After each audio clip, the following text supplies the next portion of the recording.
I've been asked tonight to speak a little about Chaitanya Mahaprabhu, whose picture is being placed there behind.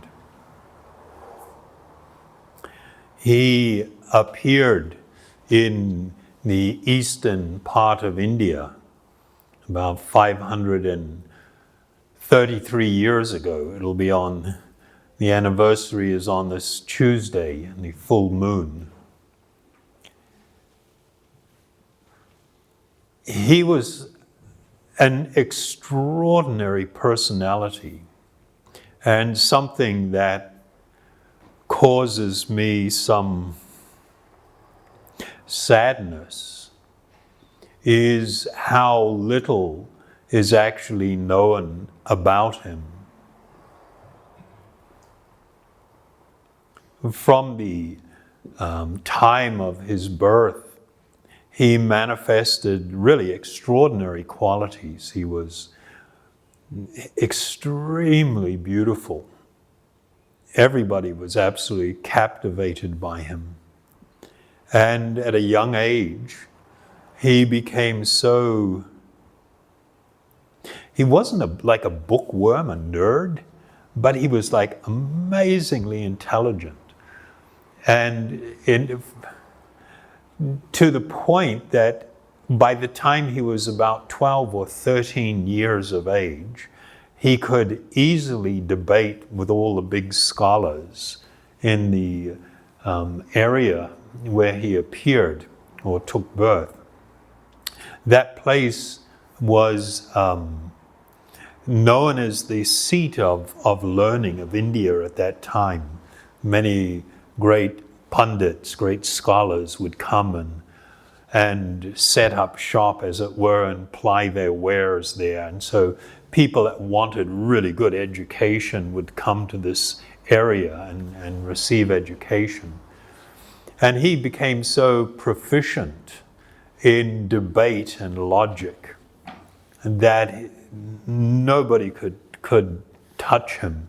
In fact, he had this habit with all his young friends roaming the streets of the town after school and sometimes causing mischief. And he would see some huge scholar and he would call out to him, "Oh, good sir, please can I ask you a question?" And everybody just like freaked out when they were put in that situation, because he would ask them some, logical problem or grammatical problem, and they would give their explanation, and then he would congratulate them and say that was just like amazing.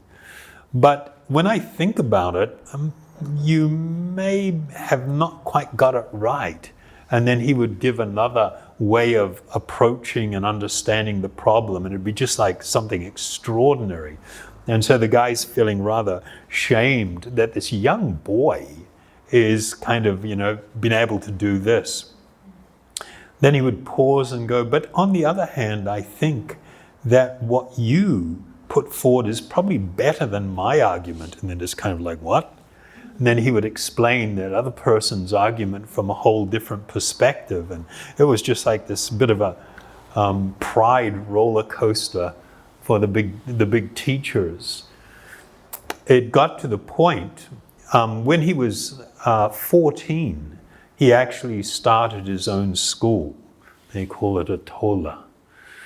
And everybody was wanting to come and study under him. And it was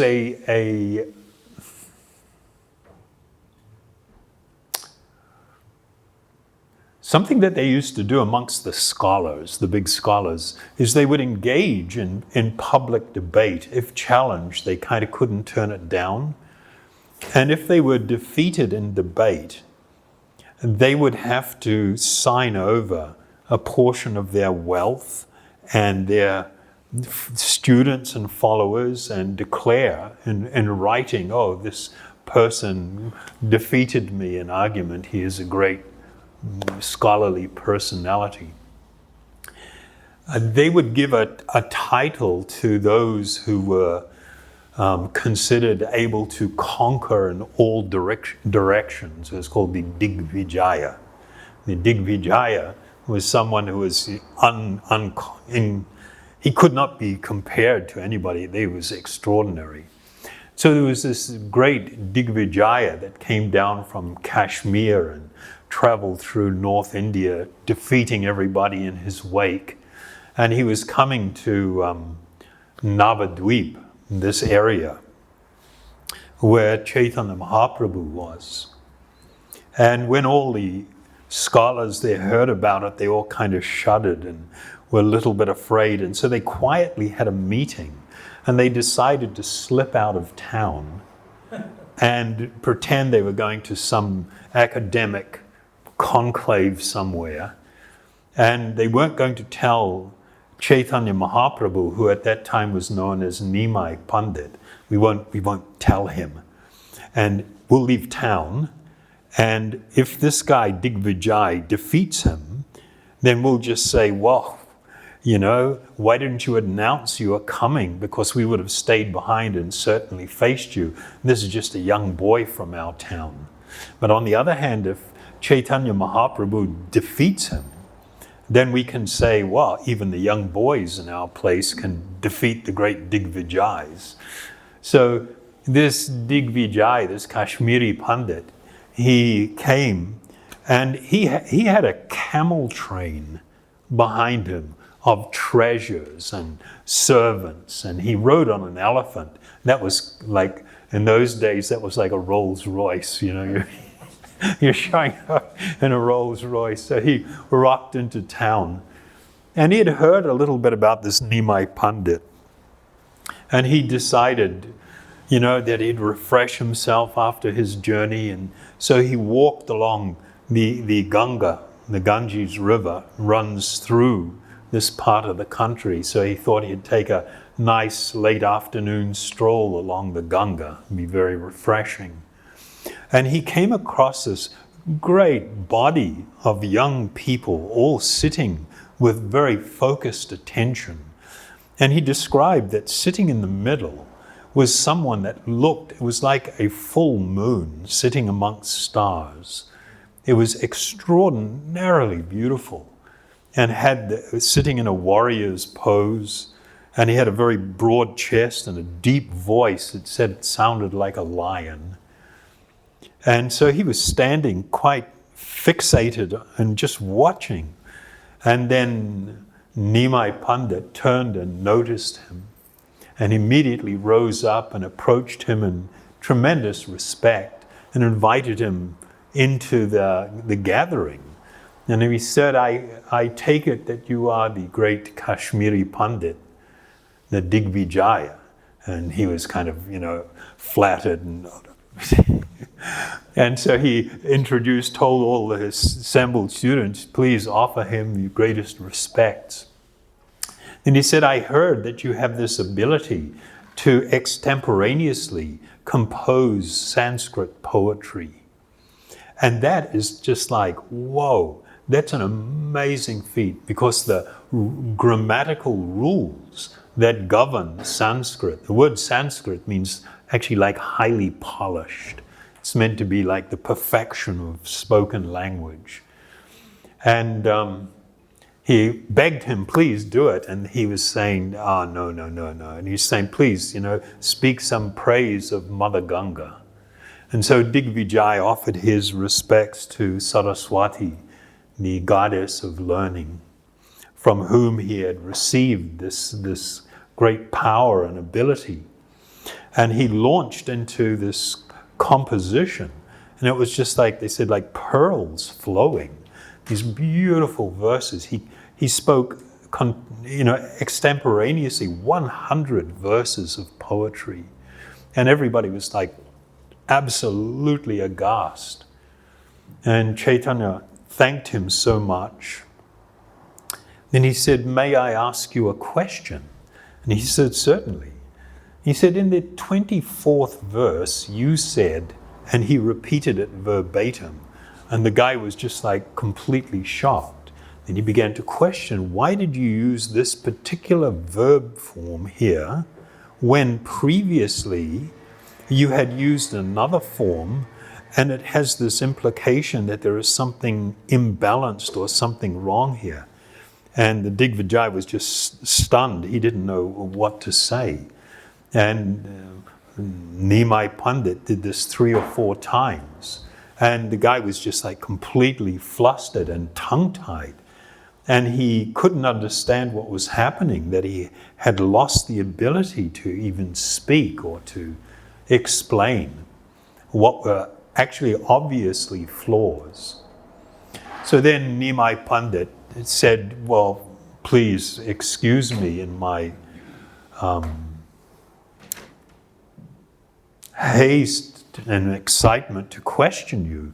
You've traveled all day and are probably very tired, so please go home and take rest, and then perhaps we can pick it up tomorrow. And Digvijay was really happy to be able to slip out the side of the meeting there and beat a retreat. But he was then overwhelmed with this terrible anxiety. He felt that he had somehow displeased the goddess of learning, Srimati Saraswati. And she had removed his ability. And he just couldn't eat and could hardly sleep. In the early hours of the morning, he drifted off. And he had a dream. He recorded this. He said in this dream, Saraswati came to him and told him he should not feel ashamed of what has happened. He said, she told him that what you are not seeing is that this is the greatest of spiritual personalities. He is actually my own Lord and Master, and you should not feel any shame in what has occurred. The next day, Digvijay sought him out and been able to see him walking alone on the banks of the Ganga. He approached him with haste and prostrated himself completely on the ground. And Chaitanya was saying, no, please don't do this. You are a very senior person to me. I am only a young lad.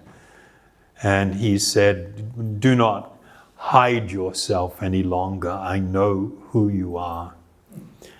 So there's a lot more detail to it, but it was an amazing encounter. And I am just relaying that because it sort of like epitomizes that period of the life of Chaitanya Mahaprabhu. What an amazing scholar he was. But things were to change very quickly.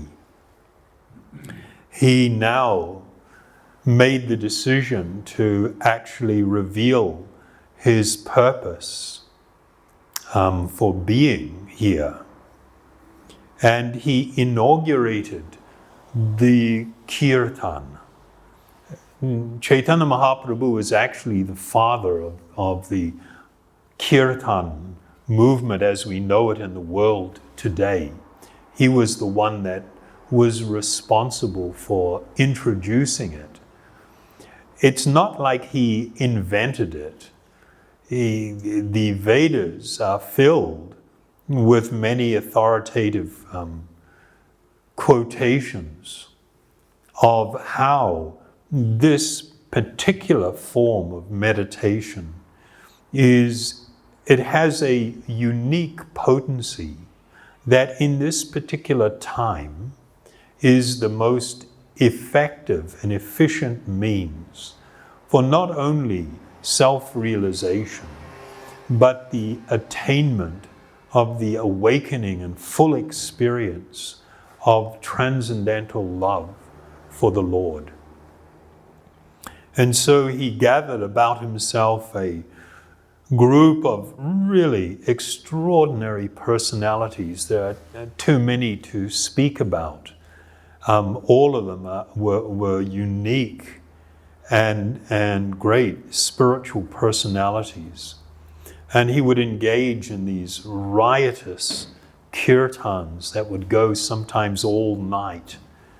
And people were just lost in a great spiritual ecstasy. There were people that were envious of him and attempted to stop him from what he was doing.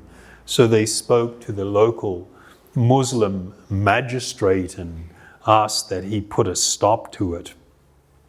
So some military men were sent to threaten them and to break some of the musical instruments and tell them that they would all be put into jail if they continued.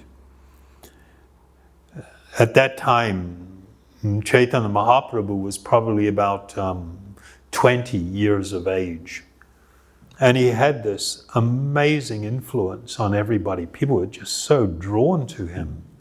And so he asked the general population to come out and protest. So there was this massive protest at nighttime of tens of thousands of people came with torchlights, performing this kirtan in the street, winding its way to the Qazi's residence. The Qazi hid in his house. He was terrified of this. But they ended up having a most extraordinary exchange. And Chaitanya Mahaprabhu touched his heart very deeply. And the Qazi made a decree that nobody was to interfere with these activities, this kirtan activity of Chaitanya Mahaprabhu. At the age of 24, he completely gave up. He had already actually given up a couple of years before his role as a scholar and teacher.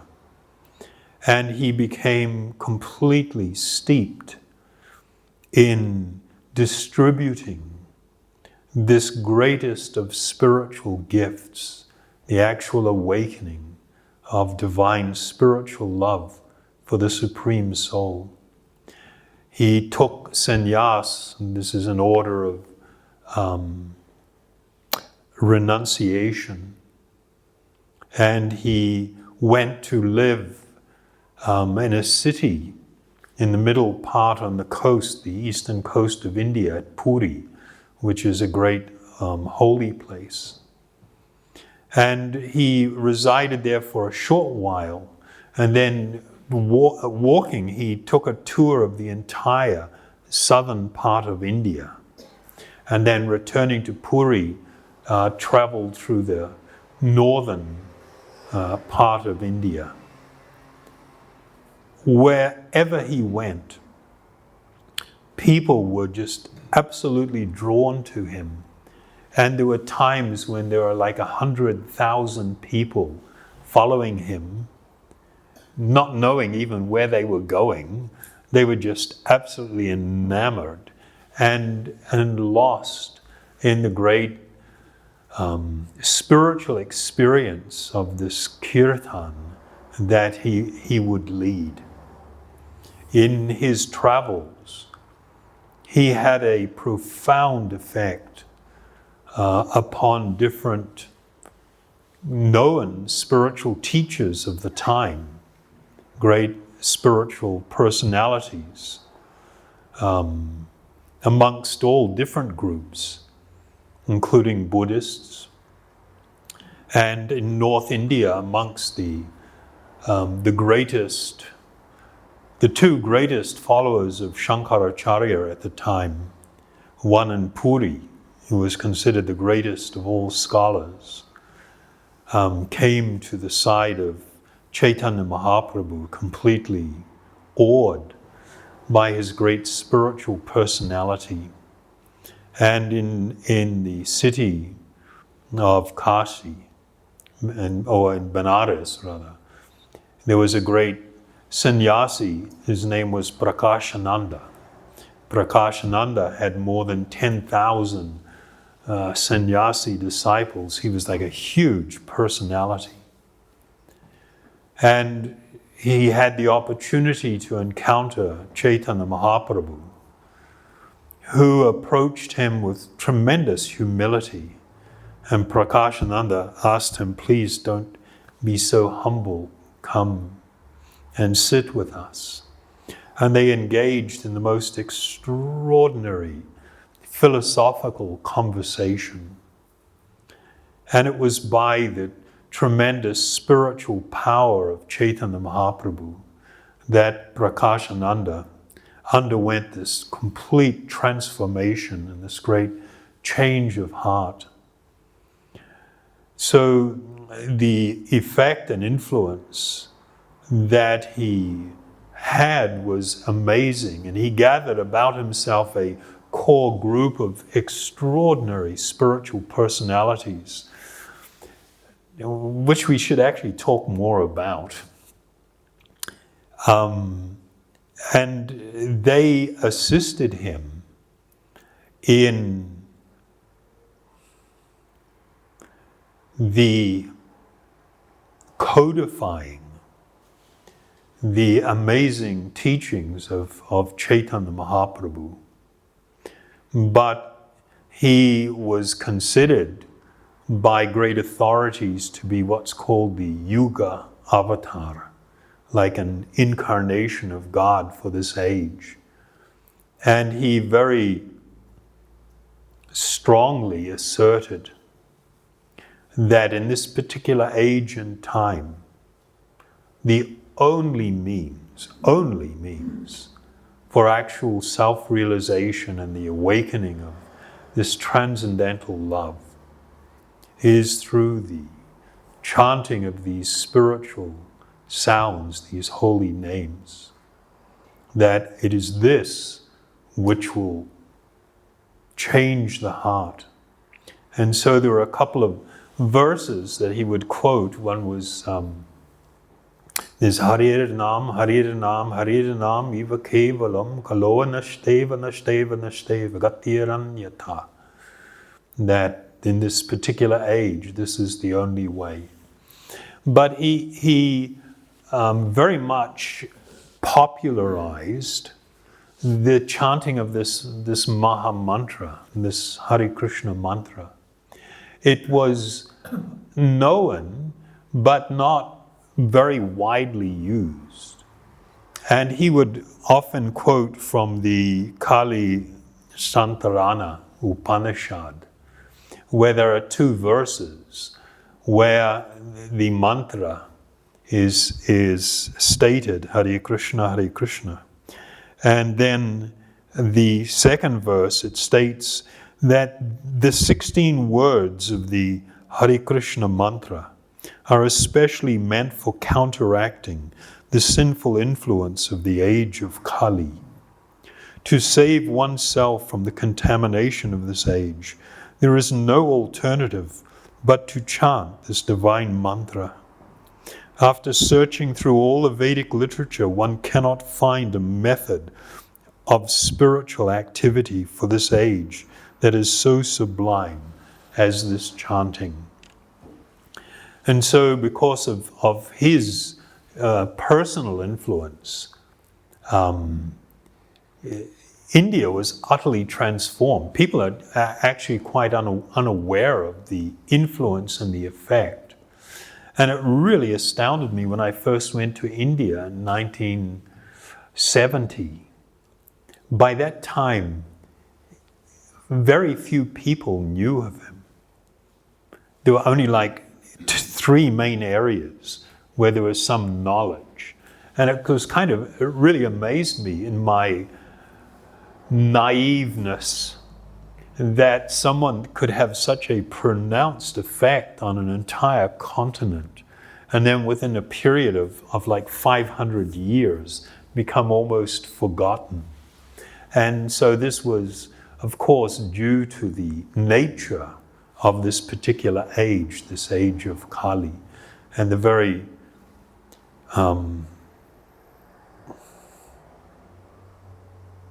dark effect that it has on people and their memory and their intelligence. So in more recent times, what the world knows as the Hare Krishnas which this was not a new thing. The person that was the founder of this particular movement actually comes from a really ancient tradition, And it was because of predictions made by Chaitanya Mahaprabhu and some of his followers that there would come a time when every town and village on this entire planet would hear the resounding chanting of this sacred sounds. And so it is because of this reality, it is because of this influence that the kirtan has become more widely known and appreciated.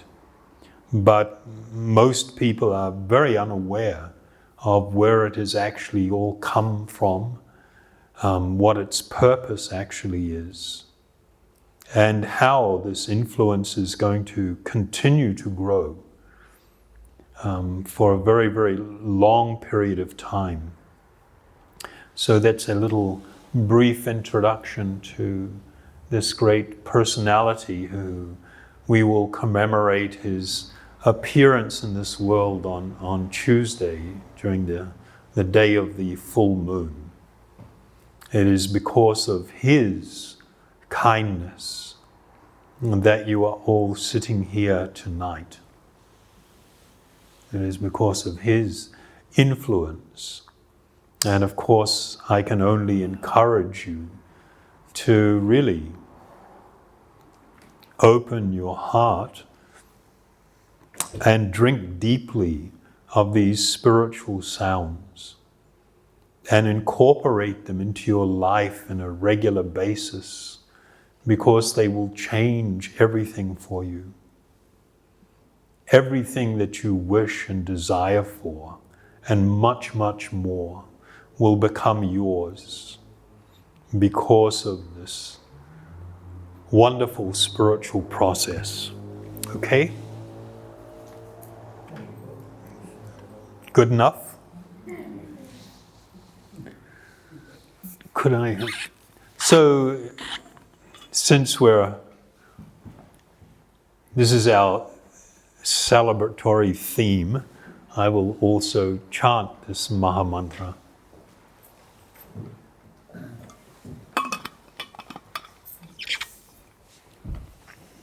Thank you very much.